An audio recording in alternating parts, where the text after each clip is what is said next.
Good afternoon, everyone. Welcome to our panel today, and thank you all for coming.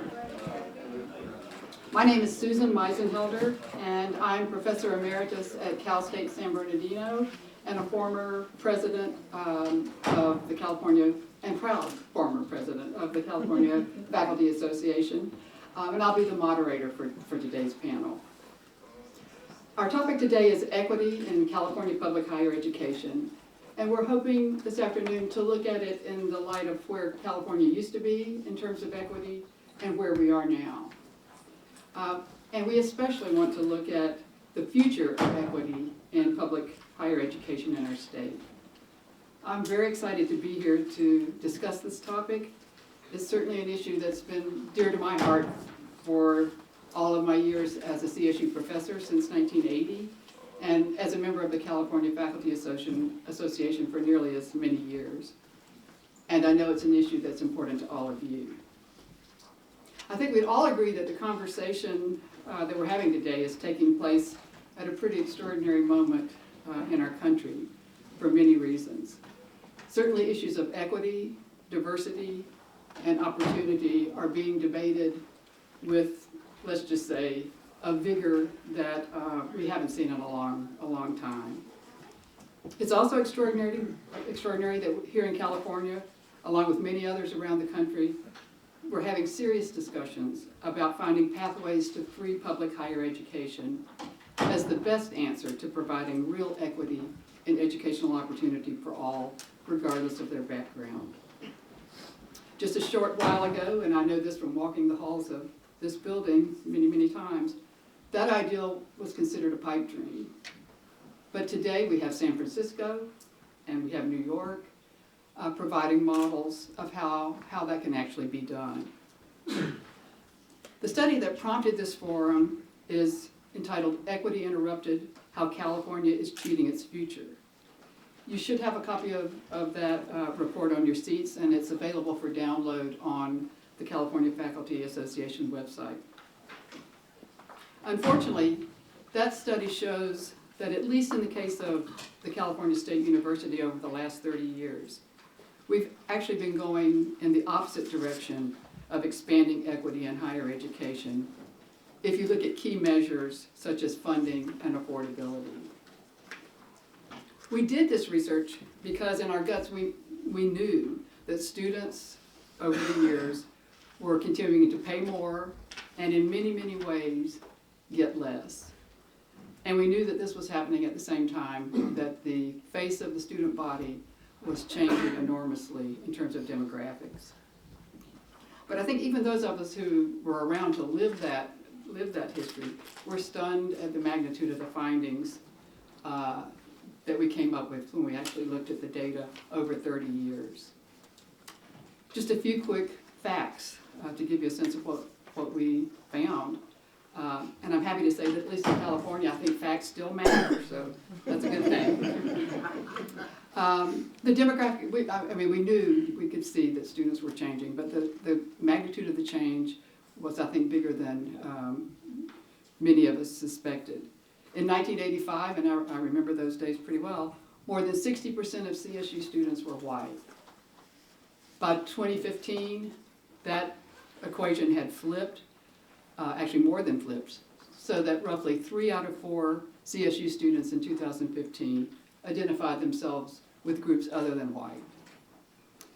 As the CSU student body became more diverse in graphic dimensions, many other things changed in that 30 years in the CSU as well.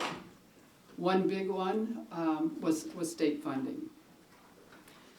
Looked at in constant dollars, and adjusting for inflation, the funding per student dropped precipitously over those 30 years. In 1985, the funding per student was over $11,000. Today, or in 2015, the funding per student was only $6,888. That's nearly a $5,000 drop per student per year in real money. Another way of looking at that fact is that the state is investing today in each student only 59% of what the state invested in a student, CSU student, in 1985. Tuition increases have also been huge, and everyone knows that. But consider this. In 1985, tuition and fees in the CSU were only $666. Since that time, those costs have grown 923%. Well, maybe you think, well, there's been some inflation. Of course, there's been inflation. But if tuition and fees had just kept pace with inflation over those 30 years, students in the CSU today would only be paying $1,519 per year in tuition and fees. In fact, they're paying 4.5 times that amount. What this means for students in the CSU and for equity in the system is enormous, and I'm sure some of the faculty members on the panel who see these students every day will speak to that.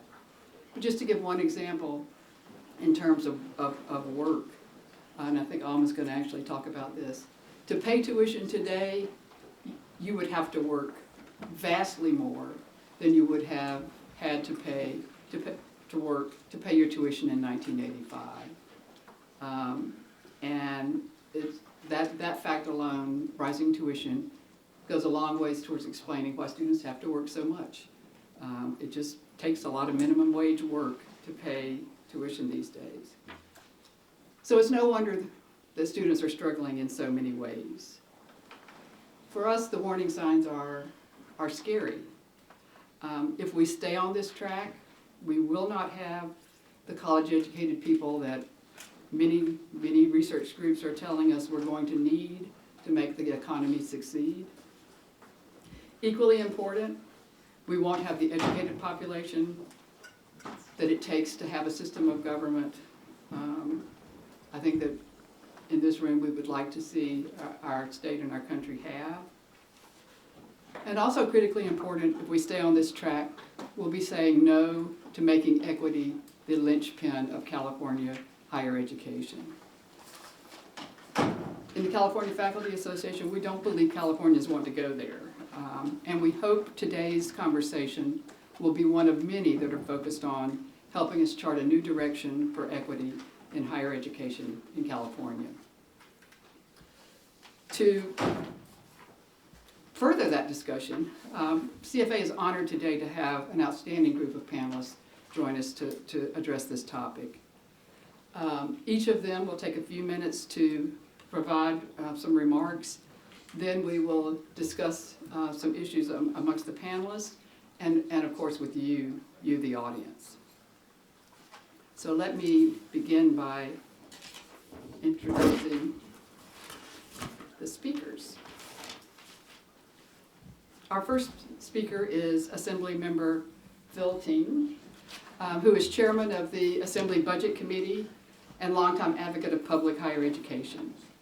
He was elected to the State Assembly in 2012, representing the 19th Assembly District, which spans the west side of San Francisco, as well as the communities of Baltimore, Colma, Daly City, and South San Francisco.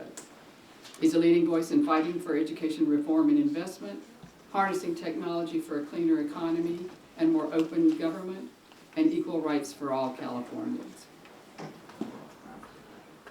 Margarita Berta Avila is a professor in the College of Education at Sacramento State University. She received her doctorate in international and multicultural education in the School of Education at the University of San Francisco.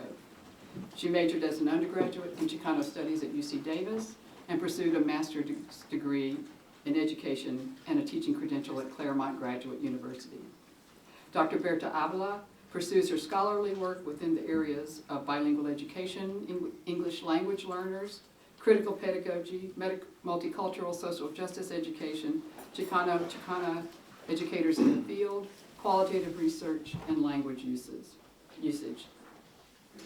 Melina Abdullah is professor and chair of Pan-African Studies at California State University, LA. She's among the original group of organizers that convened to form Black Lives Matter in 2013 and she continues to serve as a Los Angeles chapter lead and contributes to the national leadership. She's co-host and co-producer of the weekly radio program Beautiful Struggle, which airs on KPFK. Dr. Abdullah is originally from Oakland, California, and she's a single soccer mama with 3 kids in LA. Robert Shireman is a senior fellow at the Century Foundation working on educational policy with a focus on for-profit college accountability, quality assurance, and consumer protections. He served in the Clinton White House as a senior policy advisor to the National Economic Council, and later for the Obama administration as Deputy Undersecretary in the Department of Education. He recently authored a paper for the Century Foundation titled The For-Profit College Story, Scandal, Regulate, Forget, Repeat.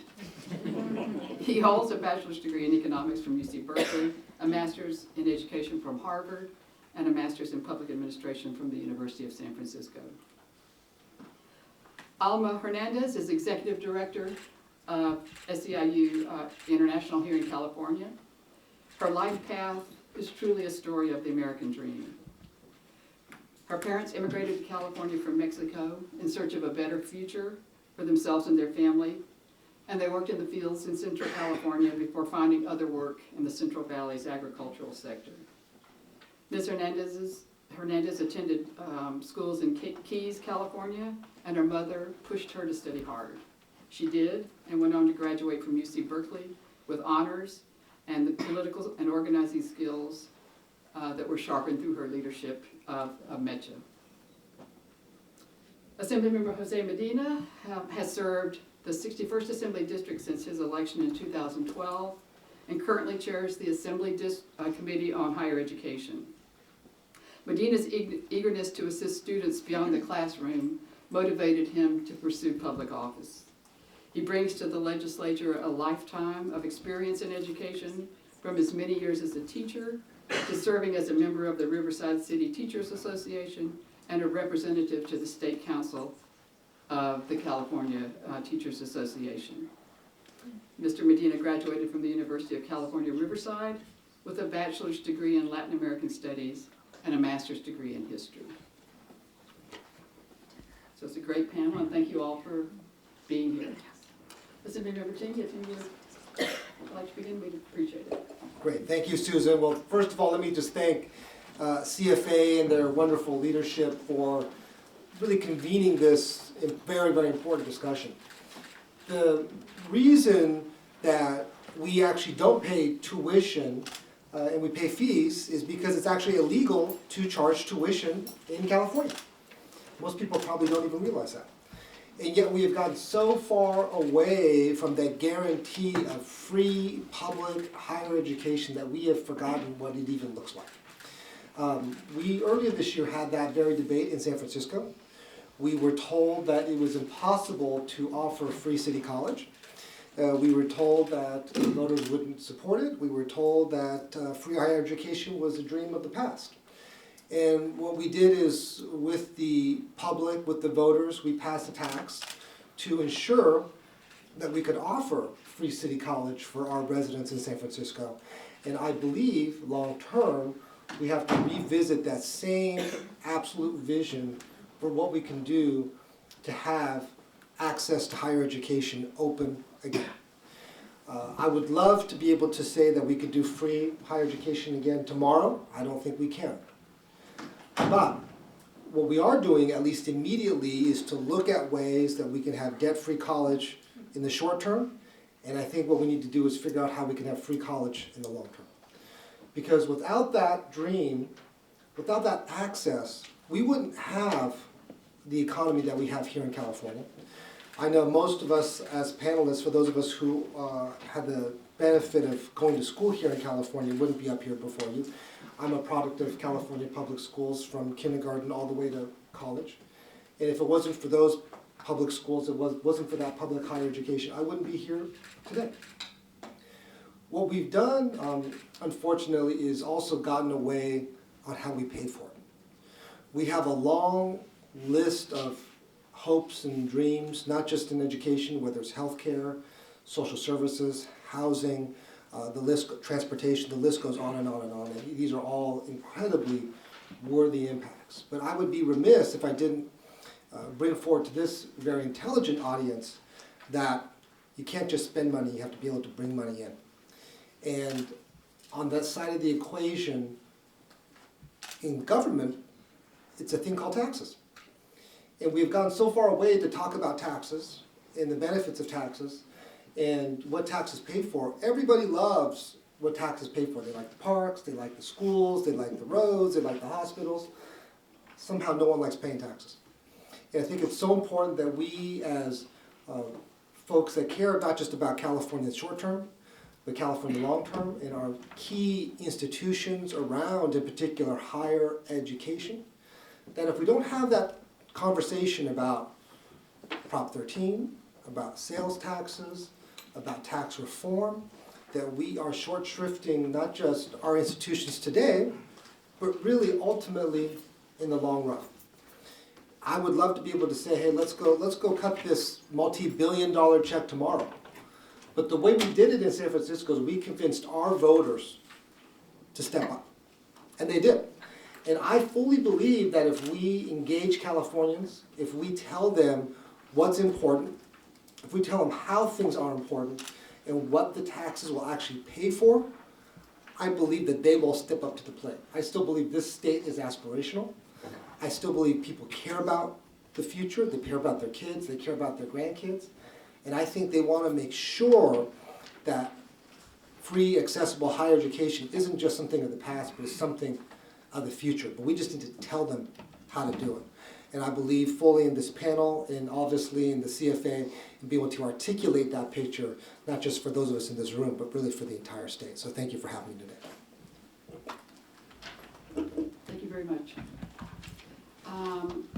Our next speaker is Professor Berta Avila. Good afternoon, everyone. As a Chicana Latina professor, I made a deliberate and conscious choice to teach in the CSUs. This intentionality was based on the students that I knew would walk through the doors. Students that represent culturally diverse backgrounds are often first generation and working their way through college with the goal to obtain an undergraduate degree. However, the reality is that the obtainment of the latter is becoming quite difficult. We are asking more out of our students for less, and I would be remiss if I didn't ask why. But moreover, share why my question of why is such a concern. Let me share some statistics. Specific to the Chicano Latino students, it has grown steadily since 1985. In 2015, across the CSU, our population stood at 39%. Chicano Latinos are now the largest group in California, outnumbering whites. As such, 18 of 23 CSU campuses are designated Hispanic serving institutions, which means that at least 25% of students are Chicano Latino. More than half of the college degrees granted in California are to Chicano Latino students. This is also true for African American and Native American students. But do not let these percentages fool you. Yes, the Chicano Latino population is a growing segment, but I have seen firsthand how the CSU's chronic underfunding has a desperate impact. Let me be explicit. The majority of Chicano Latino students are attending the CSU as first-generation working class. They rely on financial aid, but it's not enough. They question how they will pay and take on 2 to 3 jobs. They work to not only cover fees, but also books, living expenses, food, and so on. Often, this is not enough. It causes stress, and graduation is unbearable. Many first-generation students do not enter the CSU with the cultural capital to maneuver the structures in place at any given CSU. So what I mean by that is that many Chicano Latino students find themselves in situations where they don't understand how to speak to their professors or how to maneuver the system. So they come to me or other faculty of color. I can't emphasize enough the countless students I meet with. And are referred to by students to me on a weekly basis.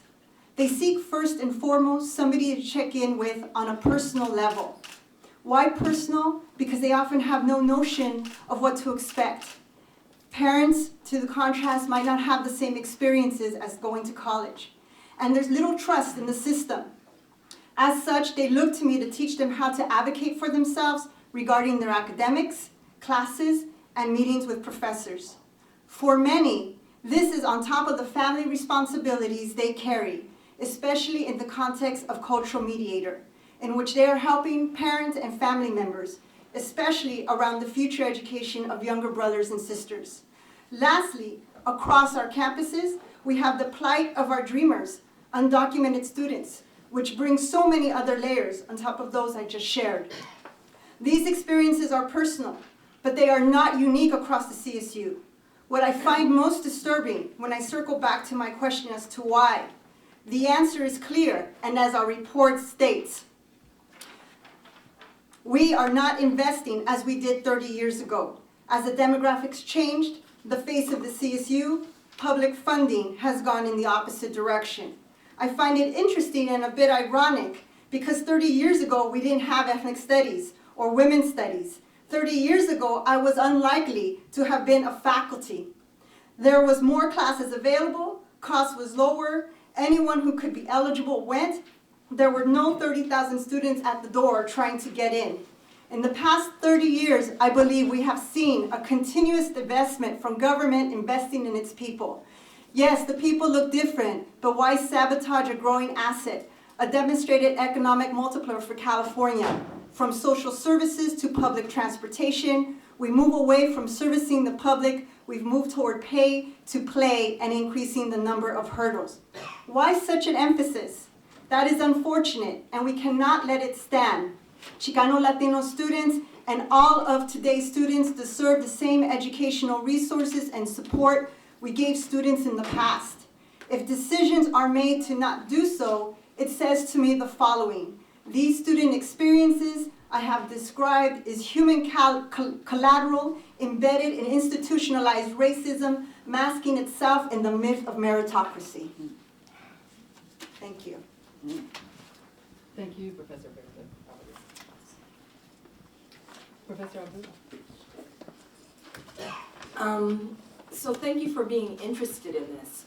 It's really important that we think about the current frame that we're in.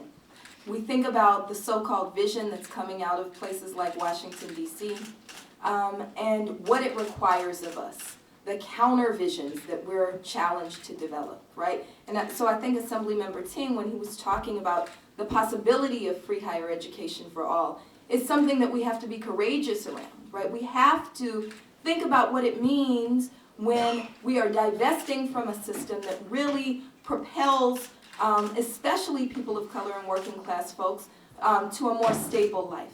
And so it's important that we understand that as the student population of the CSU has become browner, we've divested from it. But we also need to think about what that creates among our students. So as one who's taught at Cal State LA for the last 14 years, and I teach in Pan-African Studies at Cal State LA, which has the highest number of black students in its program, what we're seeing is the decline of black student numbers almost immediately and constantly as a result of this divestment, right? Because what these cuts mean are cuts to programs that are designed to retain the most vulnerable of our student population.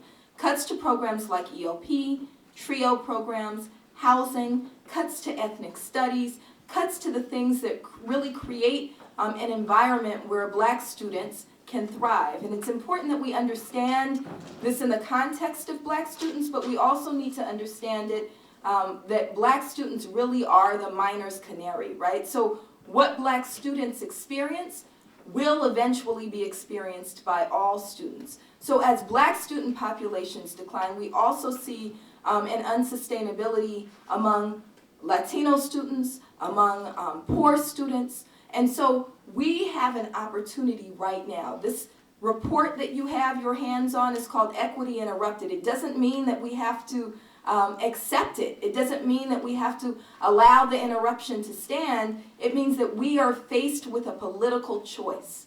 What kind of state do we want to live in? What kind of investments do we want to make? And so We are here to urge you. I know those of us who are committed to the California State University system are here to urge you to become advocates, to become visionaries, and say, no, this is not the kind of state that we want to live in. We want to live in a state that really invests in our people, that creates a system where young people can vision and thrive and dream and aspire and become the kinds of leaders that we need to counter this kind of repressive vision that's now coming out of Washington, that can become the visionaries and the policy makers of the future. And the way that we do that is by committing our resources to public higher education. I just want to, we're supposed to have 4 minutes, but never give a professor 4 minutes. I just want to close by telling the story of one of my favorite students, and we're not supposed to have favorites, but we all do.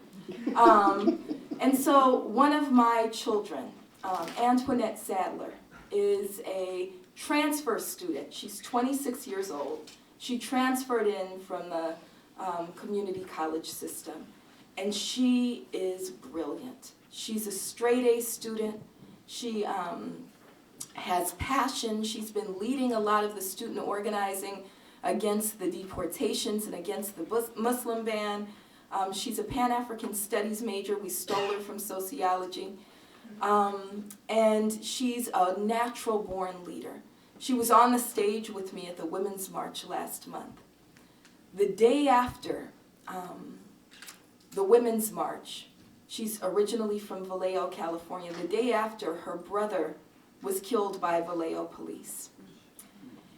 What the divestment from the California state system means for her is that when she took that time off to go up to Vallejo and to mourn the death of her brother and to organize for justice for her brother, it means that she's now on a clock that is forcing her to graduate within a certain number of semesters, but it doesn't account for the real life conditions that she has to face.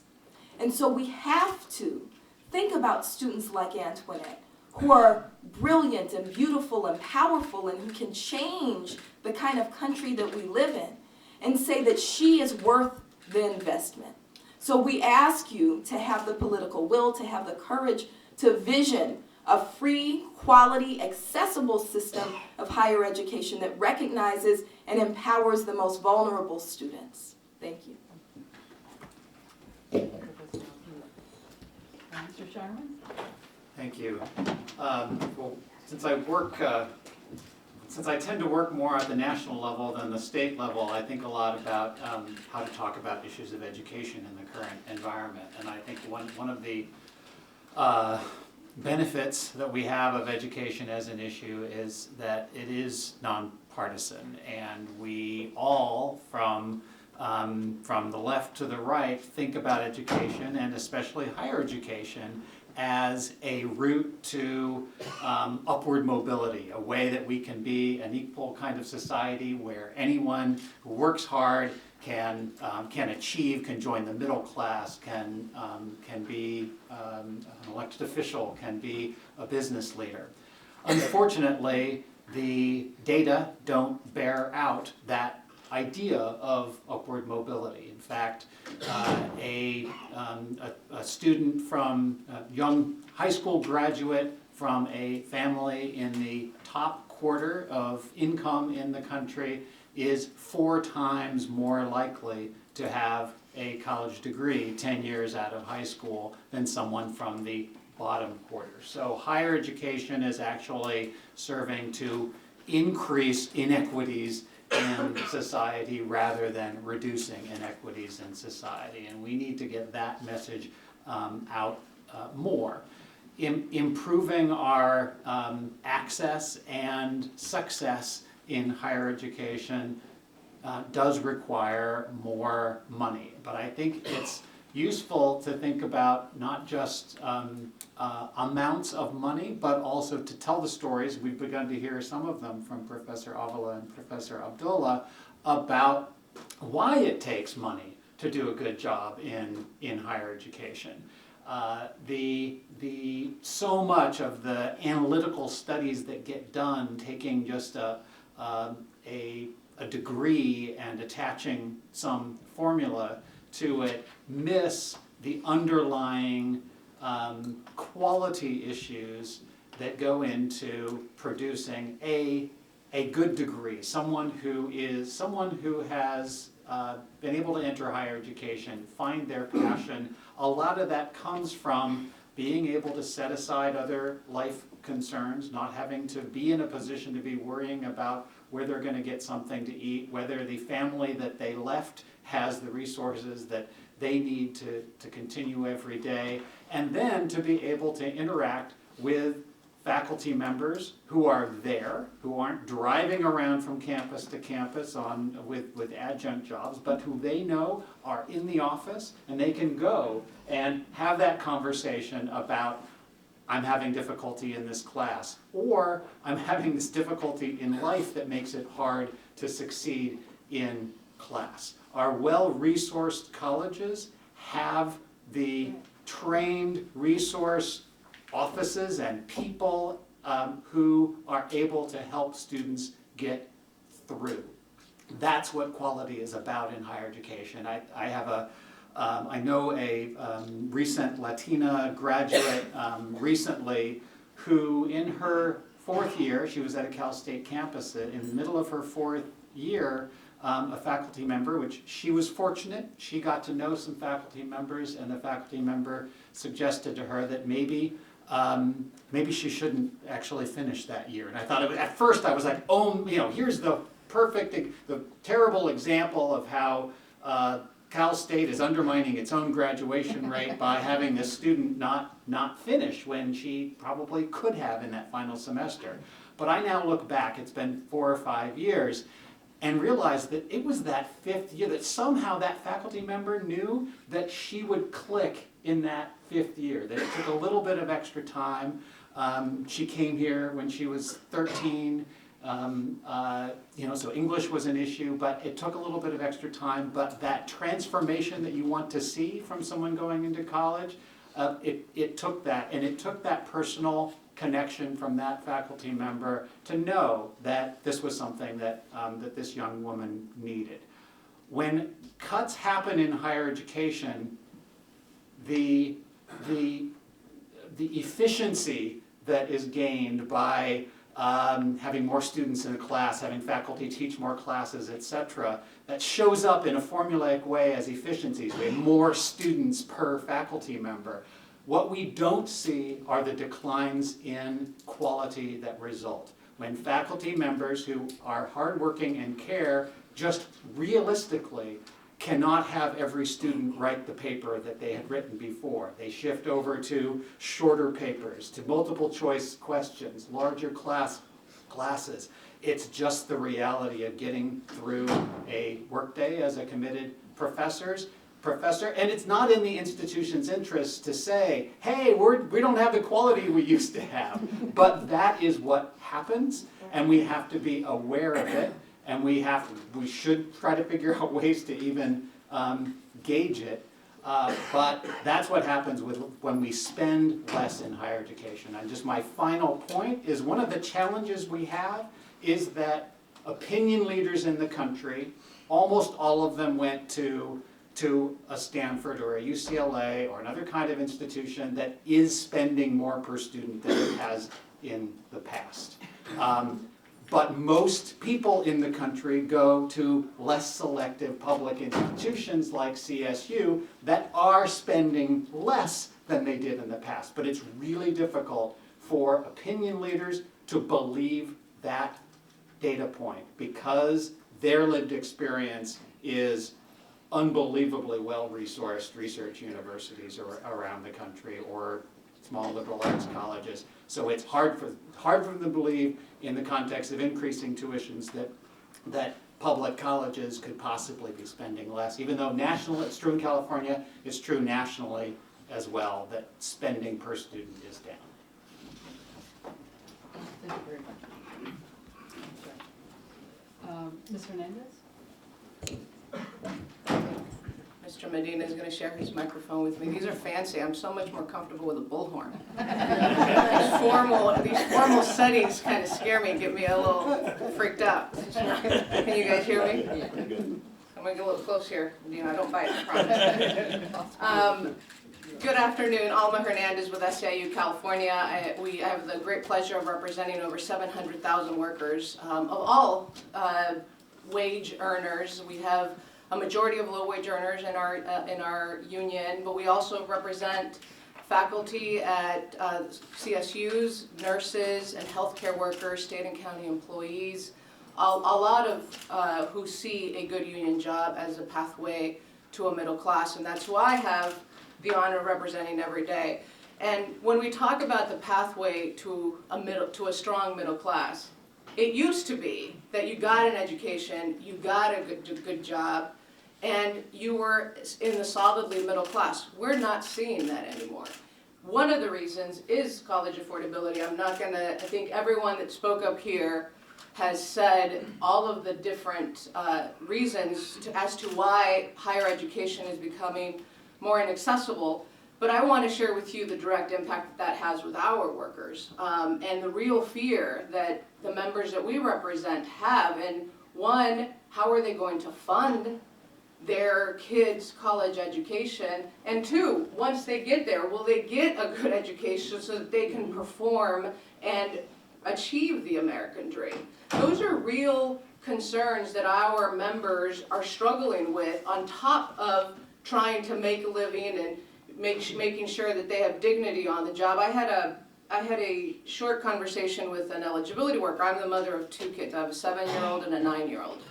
And she was talking to me about getting on the ScholarShare 529 plan to do the math on what she needed to be saving to help pay for her kids' college education.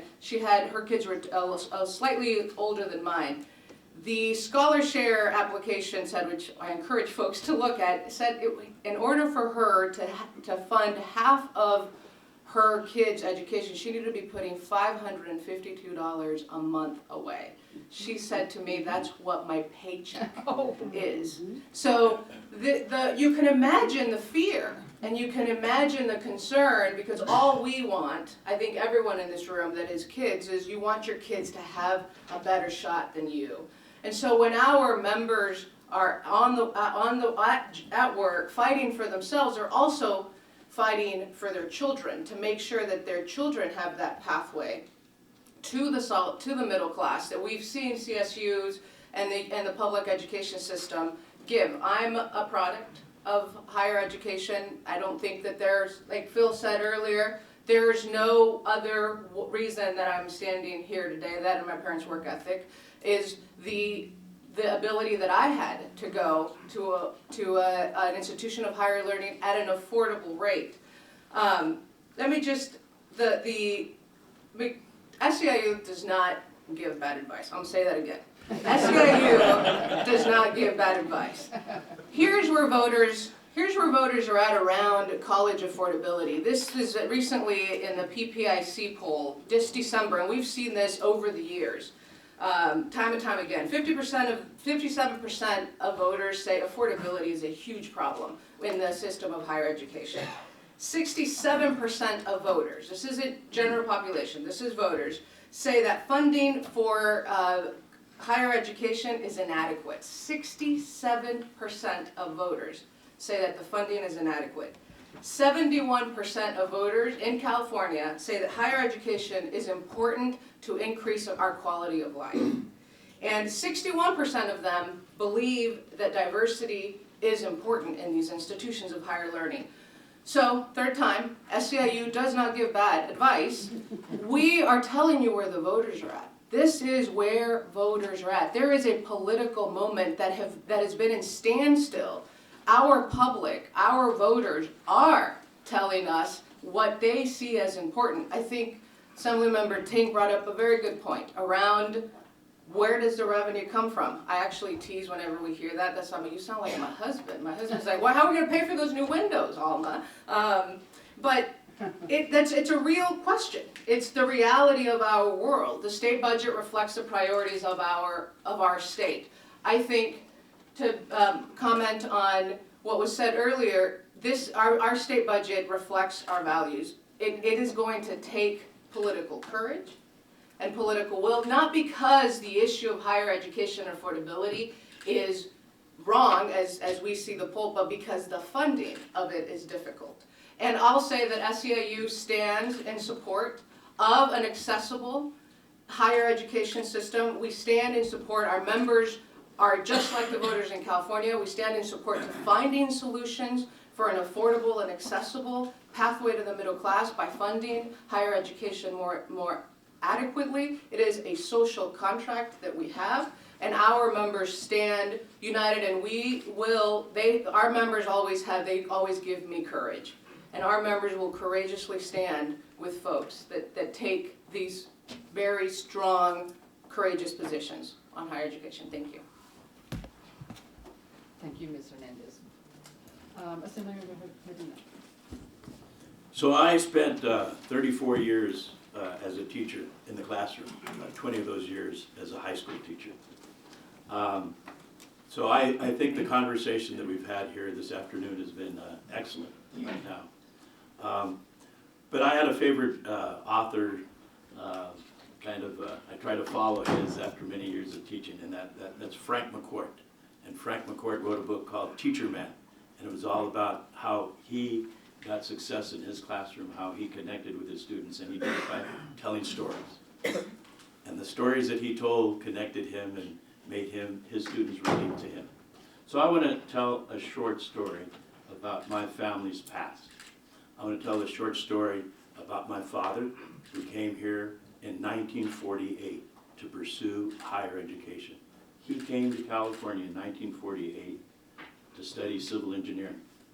He started first in Los Angeles, but then moved to San Jose and graduated with a degree in civil engineering in 1953.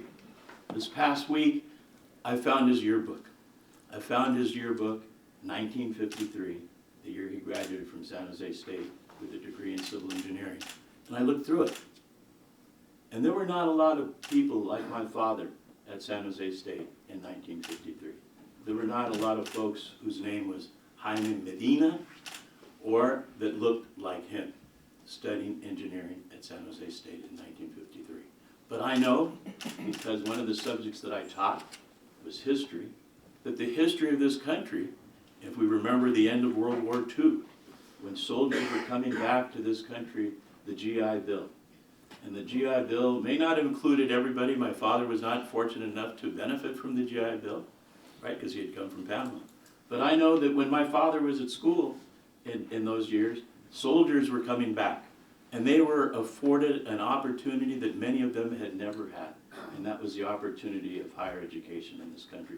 The benefits to this country of the GI Bill was enormous.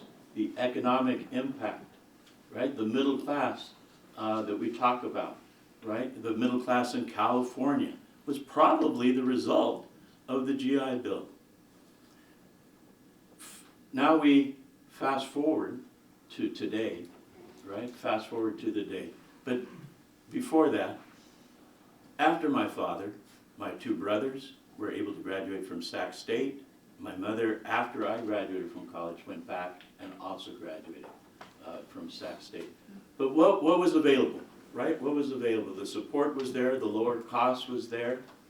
And now, as was been mentioned, right, by many of the speakers, by Professor Margarita, now that there are more people that look like my father, whose names are Medina, Rodriguez, Chavez, now we're not investing.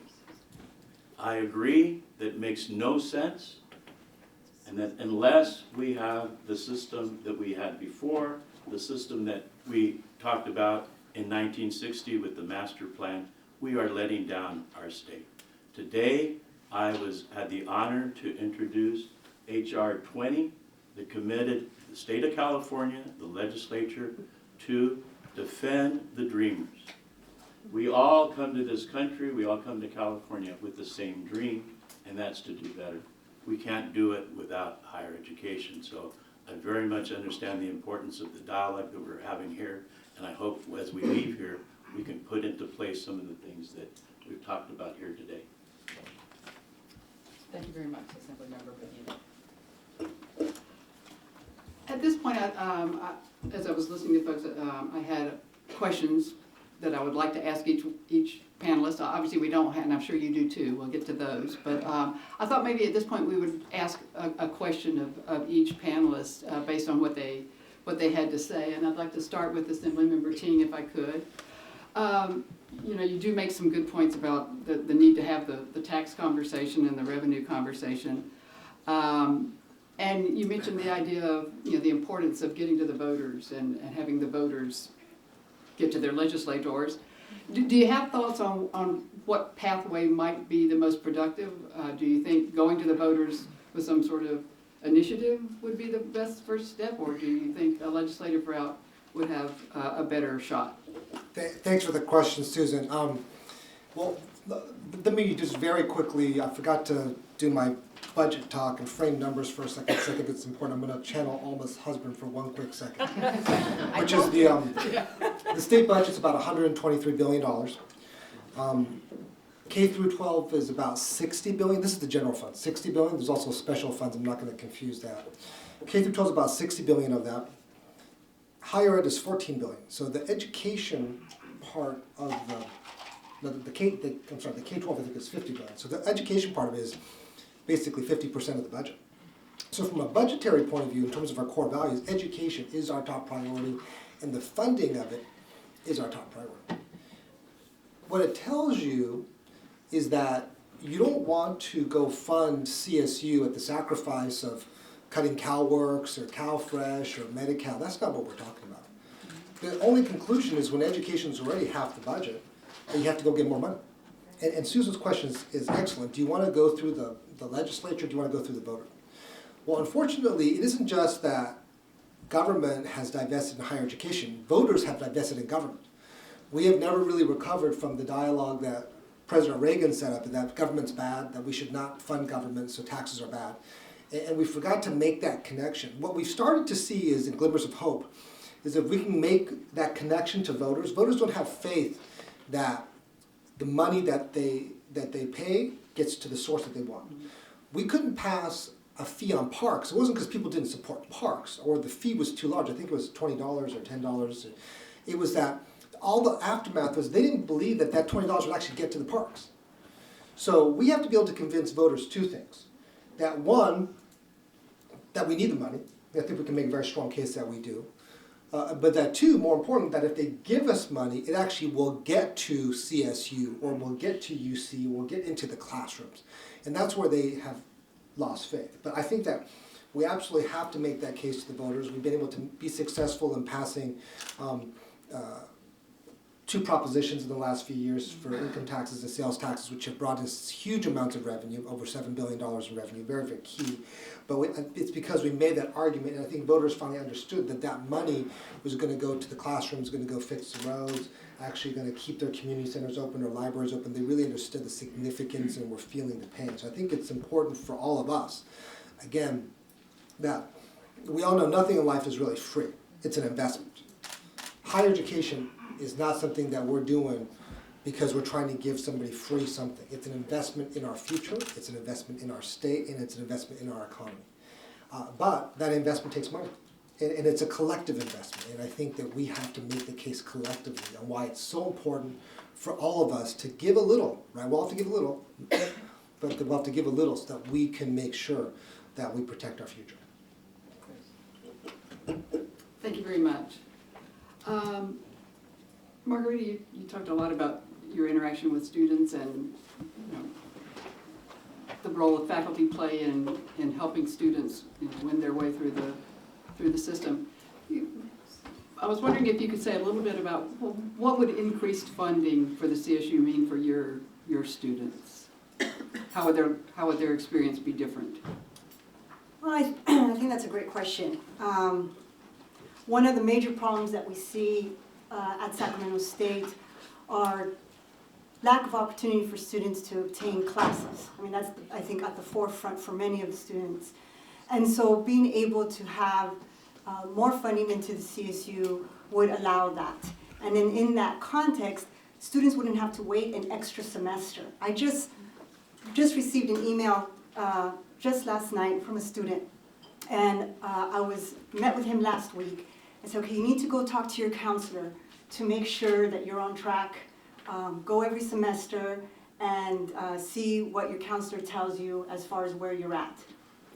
He texts me back and says, the counselor told me I have to take an extra class that I didn't know I had to take. And that class is not available till next spring.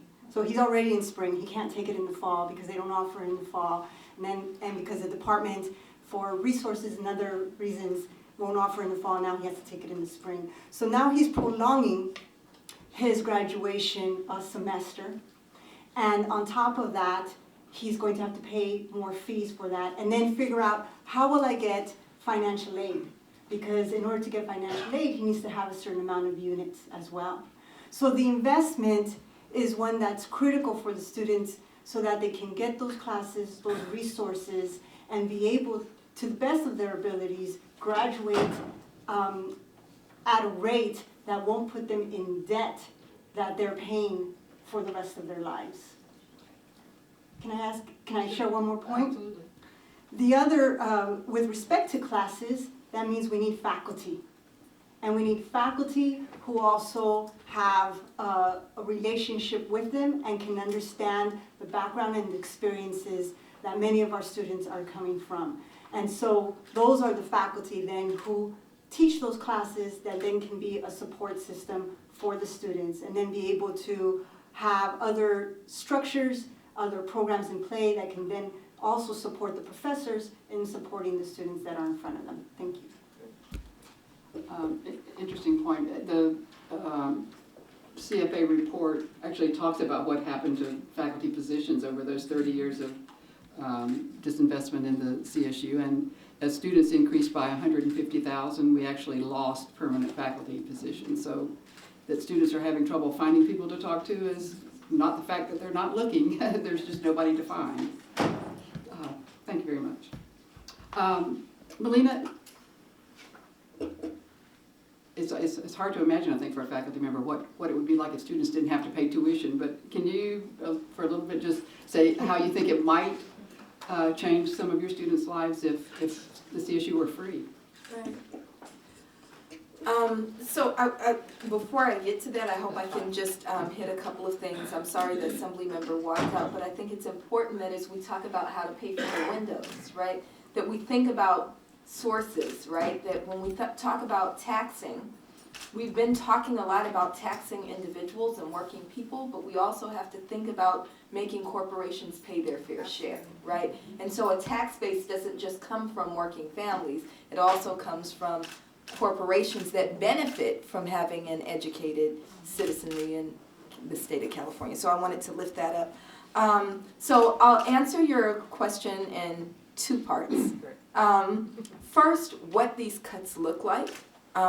So I kind of rushed through these programs that have been cut as a result of divestment from the CSU. So EOP programs, educational opportunity programs, TRIO programs, housing, which we don't often talk about, what it means that most of our campuses are commuter campuses, which has a really heavy impact, especially on students of color and especially on Black students who tend to live on campus at higher rates than other groups because for various reasons, but largely because of economic issues and having to stay home, right? When they stay home, it costs their families more money, and so they wind up staying on campus and taking out loans to stay on campuses. Antoinette, the student that I was talking about, is one of the many Black students that we have on our campus who lives in housing unofficially on someone else's couch, right? And so we have many of our students doing that. So that's what cuts look like. Cuts look like the fact that 3 years ago, Pan-African Studies at Cal State LA, my home department, was down to 1 faculty member. Even though we have the highest rate of graduating Black students on the entire campus. So where the rest of the campus has a Black student graduation rate of 14%, meaning that only 14 out of every 100 Black students who enter will graduate in 6 years. The department at the Pan-African Studies Department graduated every single one of them. And our average time to graduation was 4.5 years. And so they were divesting from the most successful program. So what would it look like if tuition were free? If tuition were free, we would have students like Antoinette and like many others. We're now up to 85 Pan-African Studies majors, which is double the average size of an ethnic studies program nationally. We would have students who could fully invest in being students and engaging in the intellectual work of being students. We would have students who understood that their time at the CSU is meant to both empower them intellectually, but also to bring that intellectual power out to communities so that they could do work. So in ethnic studies units, there's a lot of rhetoric now throughout the campuses about community engagement. They got that from ethnic studies units. So a one-sentence lecture on what ethnic studies is. Ethnic studies came out of the student struggles of the 1960s. It was founded in struggle, and so it retains its connection with community. So the intellectual work that students do on campuses is tied back to those communities. All of our students are required to do community work as a part of their academic work every single semester. And so that's what would happen. It would mean that students could actually engage in the life of the campus, right? When we think about what it means to be a college student, for most of our students, black students, brown students, working class students, being a student is only a very small part of who they are. They're also parents, they're also workers, they're also doing all of these other things, and so it's almost having to shove in reading at 4 o'clock in the morning. It would mean that they would read more, right? Which would make my life better, right? But that's what it would mean to fully invest in the CSU, to have a tuition-free system, and I believe that we can have a tuition-free system. Paying almost $10,000 a year, because that's what our students pay, almost $10,000 a year, right, is not a tuition-free, accessible system of higher education. Thank you very much. Bob, if you don't mind, I'm just going to continue on the same track and just ask Ahmad pretty much the same question. For the families you talked about, if they did not have to worry about putting that $500 paycheck in the college fund and figuring out where food comes from that month, if they knew the college was going to be free, what would that mean for working families in California? Boy, it's one less thing to worry about. I think working families in California are under attack, I think, as folks understand in the Trump administration what their whole goal is around working families and their voice. And I think it's the peace of mind that comes with knowing that your child is going to have a better shot at a better life than you did, which I think is, we'll continue to see. I've not met a parent or a member or anyone who doesn't believe that as their end goal. And I think that ultimately it is, to the professor's point, an educated society is what will move us forward. And as our higher education system continues to not serve the communities that it's in as adequately as it could, if we continue to do a disservice, not only to the communities, but to our futures collectively. If we need to educate the Chicano, Latino, the African American students, the white students, we need to educate our future. And it's a huge disservice if we don't have quality, accessible, affordable higher education. Very much. Bob, back to you. You made some very interesting points about the disconnect between the powerful and the people who drive opinion and policy and lots of other things, being out of sync with the realities of public higher education. Do you have any thoughts on how collectively we deal with that? How do we either educate or whatever opinion leaders, or do we bypass them altogether and just talk with voters, or do you have thoughts about that? I know you talked about that. Yeah, I mean, I think we need to go to opinion leaders. I think it does, I think sitting down with editorial boards, sitting down with members of the legislature and saying it over and over again, and probably also some, it may be one of those things that getting some communications research to help figure out like what's a good way of getting across the message, could be useful, could be the kind of thing that, figure out the message, help get some professionals, help figure out the messaging, and then take it out to the hinterlands and to the opinion leaders as well. Very helpful, thanks. Assemblymember Medina, as an educator and an elected leader, the question I want to ask you is about the role you think California and our government might play in these times. It's been very encouraging for a lot of us to see that California is taking leadership and charting a different path than our national leadership is at the moment. Do you have any thoughts on the role California might play in the whole equity in higher education debate? Do we have a role to play, do you think? And if so, any guidance you might give us? Bob talked about moving folks up, and whether college does that or doesn't do that. I think there was a recent report, LA Times, New York Times, that looked at those institutions that move students from the bottom fifth of income to the top 3/5. And I'm looking at the list of those 10 institutions who best do that. And among those top 10 institutions who do that are Cal State Bakersfield, UC Irvine, Cal Poly Pomona, and San Jose State, Cal State Long Beach. So half of those, Cal State LA, number one. So more than half of these are California institutions. So I think definitely California plays a very important role, right? What I hear is that what happens in the rest of the country usually starts in California. But the discussion that I've had, or that we're having here about free higher education, didn't start in California. When New York did it, I got calls from the media, what's California going to do?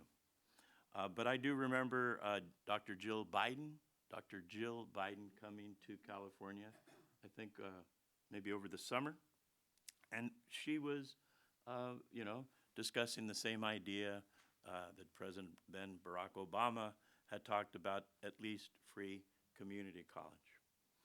But I think that California definitely has a large role to play. We are probably one of the most diverse states, and what we do here, I think, makes a difference to the rest of the nation. And I'm glad that our leaders here in Sacramento and our new Attorney General will be standing up to the Washington administration. Thank you very much. In just a couple of minutes, we'll open the floor for questions from the audience. But there's one final question I wanted to put to the whole panel, and if you feel like responding to it, great. If you don't want to take a pass, that's fine too. But if you have thoughts, I think there's been a lot of interesting discussion about the facts and about where we need to go. If people have thoughts about the next steps you would like to see happen in the road towards free higher education or towards increased equity in higher education in our state, those would be great to hear, and we'll assign them after the meeting and get them done. But if you have thoughts along those lines, what would you like to see happen next that you think would be valuable in moving us down the road towards greater equity in higher education? Anybody want to take that one? And I promise you won't get assigned. We'll give your idea to somebody else, so it can be a hard one.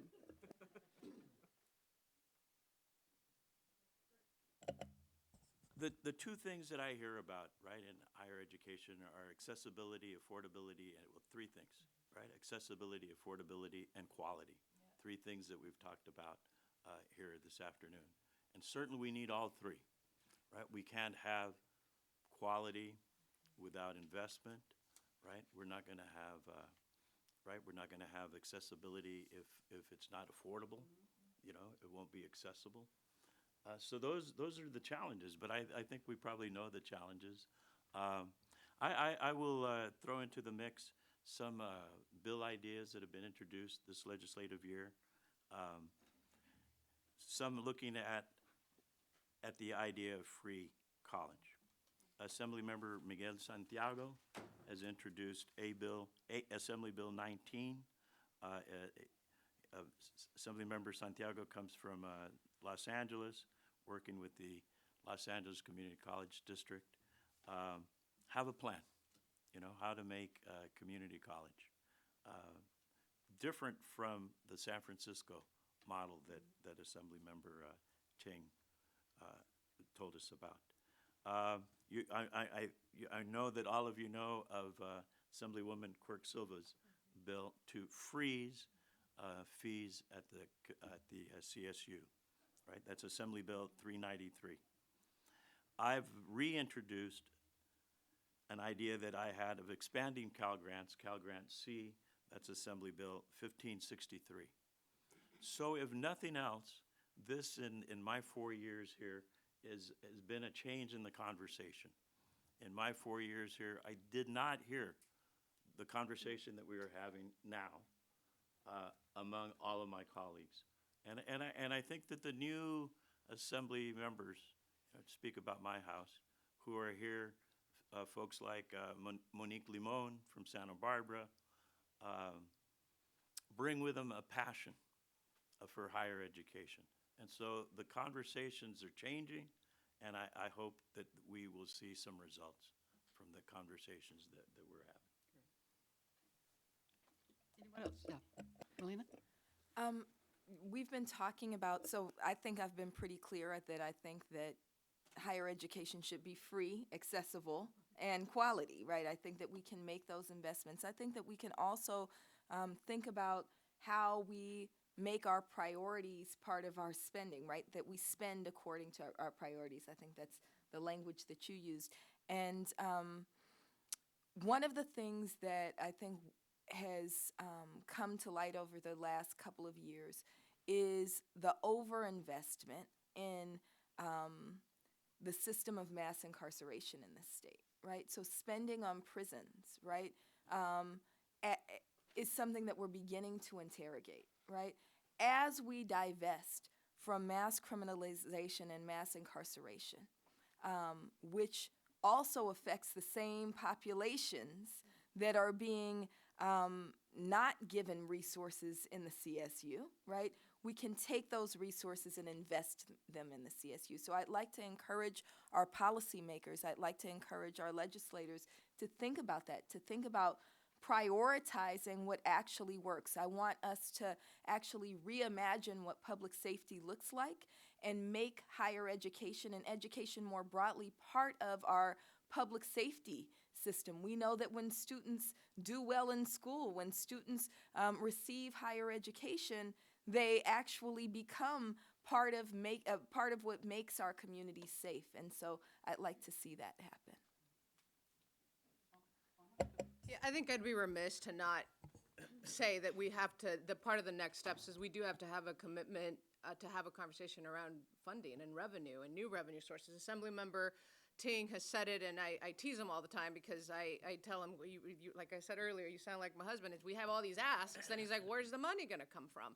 So I do think that it's not only on behalf of the folks that are up here, but I think community allies and other folks, we have to be very serious about the conversation of revenue, of how do we, if there is an increased spending, rightfully so, because it's in dire need of it, where does that come from? And that's politically challenging. And I think that's the actual reason why this conversation hasn't been able to move, because there's that political challenge of when you start talking about how you pay for it, people start to run for the hills. And so there has to be a commitment on if we want to do all of this, there is a series of things, and that's the courage that I was asking folks to have is there has to be the courage to say this is how we're going to pay for it. And Assemblyman Medina, I just have one ask. Can we beat New York? We can do this before New York. We can do this before New York. I don't know if my response is going to be necessarily around because I think it was answered. I mean, I was going to mention the Student Protection Act, definitely where we're investing and where our priorities are. But I think we also need to have a conversation and a continuous conversation, because we always seem to forget about the pipeline that's so important, which is K through university as well, and just the strength of that pipeline that's so necessary. We know that when our students graduate from high school, or they transition from elementary to middle to high school and then to the university, that there are still bridges that they need assistance with and help with. And so that process of thinking about education and next steps needs to be, I think, a big picture, a holistic picture, versus compartmentalizing students. Because we know that even through our K through 12, not all our students have the same access. Not all our students have the same equity with respect to what they're receiving and the courses they're receiving. And so those conversations need to happen in order to make this feasible. Because we can have free education, right?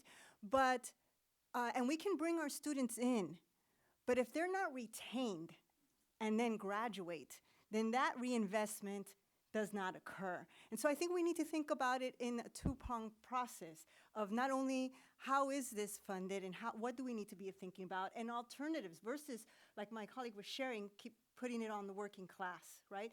But then at the same time, think about the actual educational plan and the way in which students are being taught and the access and resources that they have in order to be successful, not only now, but for the future generations to come as well.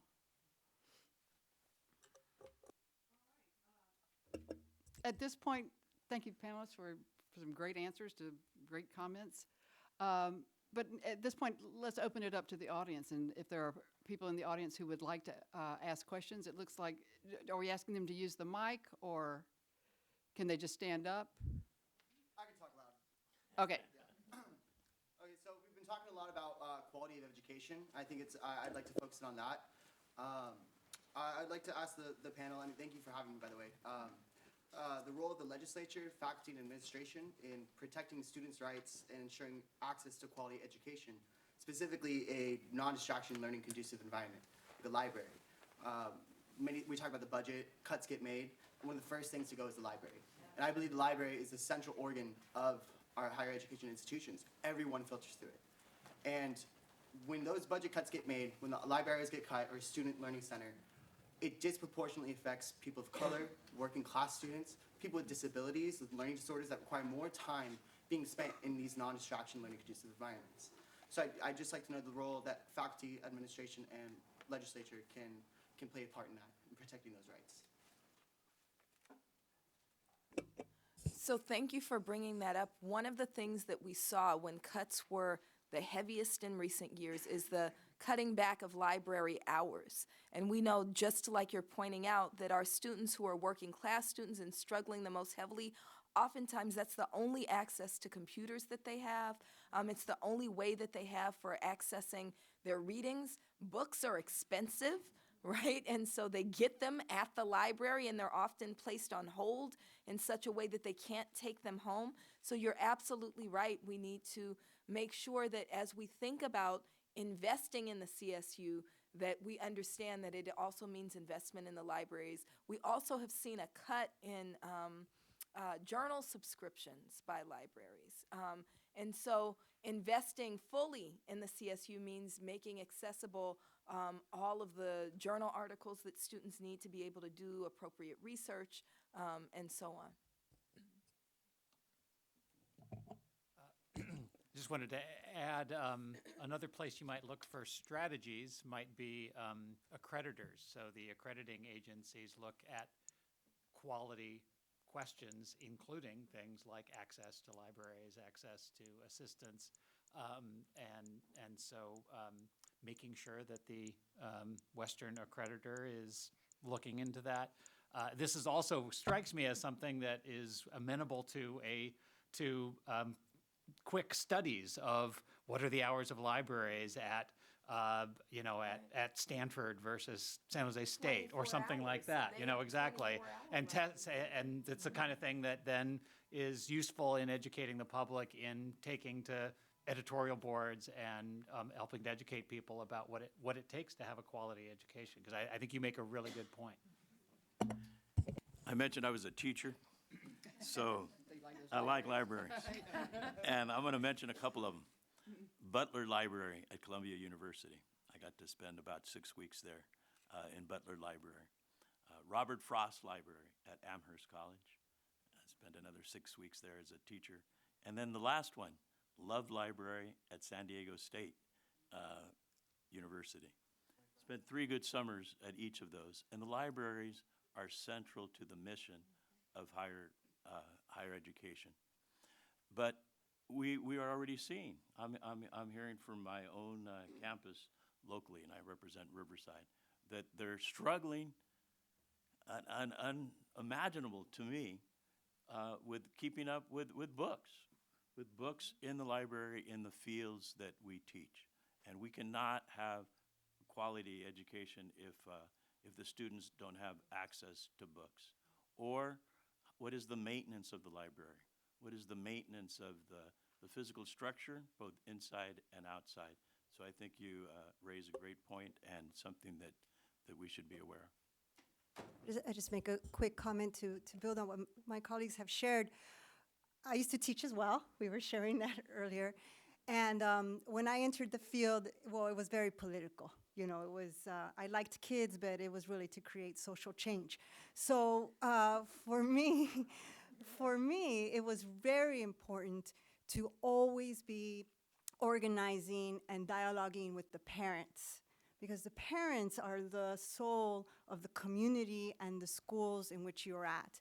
Even though we're speaking of large institutions such as a CSU, our parents are still very much so at whatever level that they contribute, whether their student or their child is self-funding, or they're contributing a little bit, or they're contributing a lot, the parents still is a support structure to their child. And I say child because we know as parents, we always see our children, our students, or as a child. And so I think that a strategy is, and I know we're doing this, but we need to continue to further do so, because I don't think we do it enough, is really inform the community as to what is happening.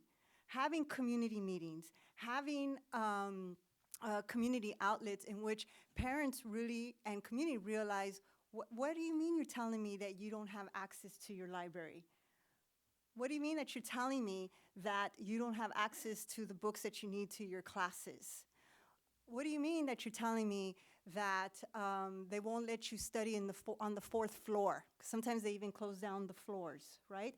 And when parents realize that at whatever level, because their student is working so hard to go through those 4 to 5, 6, 7 years of school, and they see how their son or daughter struggle, or they know what they experience is not the same that their son or daughter is experiencing, they're often, whether through other means, whether it's through others calling for them or they themselves calling, will make those phone calls, will write those letters and find ways to make sure that they advocate for their child and for their son and daughter. So I think we cannot ever forego the power of the people and the power of our communities in making these changes as well.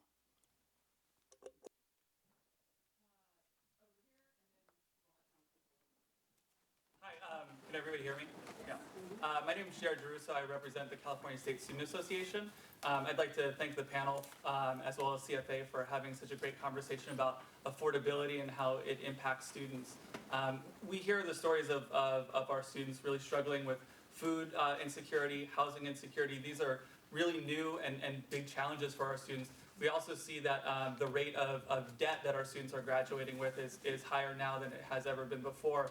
We also know, though, that at least 60% of our students with a combination of Cal Grant, Pell, SUGS, and waivers, have their tuition, our neediest students have their tuition fully accounted for. So what we see is the factors that contribute to this debt, as well as these issues, are these other costs to attend issues like housing costs, transportation costs, and food costs.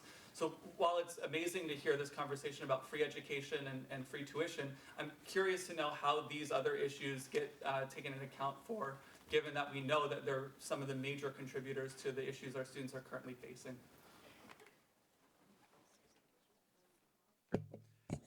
So yeah, you make a really good point, and I think a lot of the stories that we heard from the faculty members up here involved students who had struggles that were well beyond tuition. So absolutely, getting to a place where a college is affordable needs to include resources for students to be able to put the time and energy into being a student, not putting time and energy into 2 or 3 jobs at fast food joints. One of the things that we forget about in terms of how we got to this place was the collapse of earnings of the non-college graduate that occurred basically in the late 70s that we've been struggling with ever since. It used to be that you could work part-time and during the summer and have enough money to pay tuition. Tuition's gone up, and the amount of money that you can earn has gone down. So these people who say, well, I worked my way through college, they're probably as old as me or older, and it was a totally different situation. That also means that other fights that are going around minimum wage, living wage, family supporting wage, those kinds of things actually help also with the issue of people being able to work part-time and help pay for their college education. But absolutely, we can't just think if free is just tuition, we're not going to make the progress that we need to make. So as a former community college trustee, I know that California has the lowest community college fees in the United States, right, compared to others. And so therefore, right, when we talked about community college, clearly things like books, housing, transportation need to be considered. Last year, I introduced the bill, I don't remember the bill number, to expand Cal Grant to include those things. I know that when I went to the budget committee and stood up there and said how much I hope that we would pass this, the chair of that committee said, well, good luck to you. And didn't pass. So, but I also know that every time we give voters an opportunity to vote for education, whether it be K-12 or higher education, the voters vote to approve it. So I will continue to look for ways, and I hope that before I leave here, we will find the ways to accomplish what we want to, and I don't think we need to take that long. I still got 8 years Before to be New here. York, that's all we're asking. Yeah. So I just want to add something. In the report, in our report that CFA thankfully and very graciously has shared with us, there's a point that you make that currently students are paying for that burden. 30 years ago, it was, I think our report says, 199 hours that students would work in order to be able to pay for attending college. Currently, it's 682 hours.